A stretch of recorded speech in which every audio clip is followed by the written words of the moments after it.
संथाली भाषा संथाल लोगों द्वारा बोली जाती है। यह मुंडा भाषा परिवार की भाषा है। इसके अतिरिक्त भारत के असम, बिहार, छत्तीसगढ़ और त्रिपुरा राज्यों में यह बोली जाती है।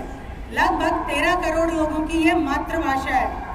संथाली भाषा में भी हम उन्हीं 5 वाक्यों की प्रैक्टिस करेंगे। कहते हैं hello.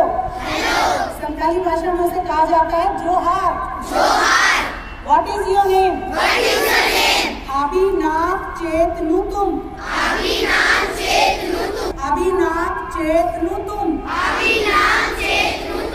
My name is Lakshmi. आलीना नुतुम दो लक्ष्मी।